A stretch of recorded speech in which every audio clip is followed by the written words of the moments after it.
राह पर तुम खड़े हो, एक सुंदर कार निकली। क्या हुआ तुम्हारे मन में? एक छाप पड़ी, एक काली कार निकली, एक प्रतिबिंब गूंजा। कार के निकलने से वासना पैदा नहीं होती। अगर तुम देखते रहो और तुम्हारा देखना ऐसा ही तटस्थ हो जैसे कैमरे की आंख होती, कैमरे के सामने से भी कार निकल जाए, वो फोटो भी उतार देगा, तो भी कार खरीदने नहीं जाएगा और न सोचेगा कि कार खरीदनी है। अगर तुम वहां खड़े हो और कैमरे जैसी तुम्हारी आंख है, तुमने सिर्फ देखा, काली कार गुजर गई, चित्र बना गया, एक छाया आई गई, कुछ भी कठिनाई नहीं।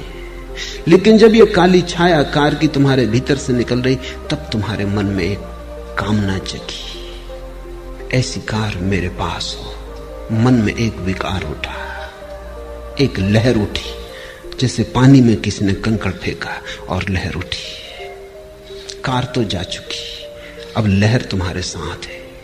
अब ये लहर तुम्हें चलाएगी। तुम धन कमाने में लगोगे, या तुम चोरी करने में लगोगे, या किसी की जेब काटोगे। अब तुम कुछ करोगे। अब वृत्ति ने तुम्हें पकड़ा। अब वृत्ति तुम्हारी कभी क्रोध करवाएगी अगर कोई बाधा डालेगा।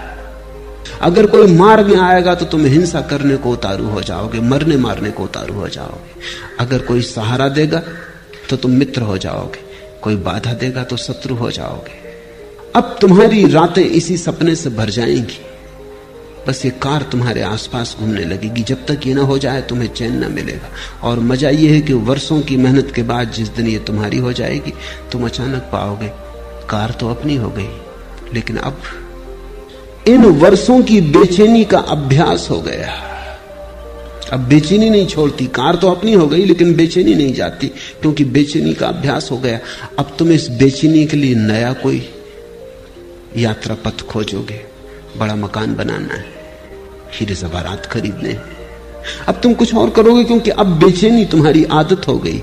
और अब इस बेचैनी का तुम क्या करोगे?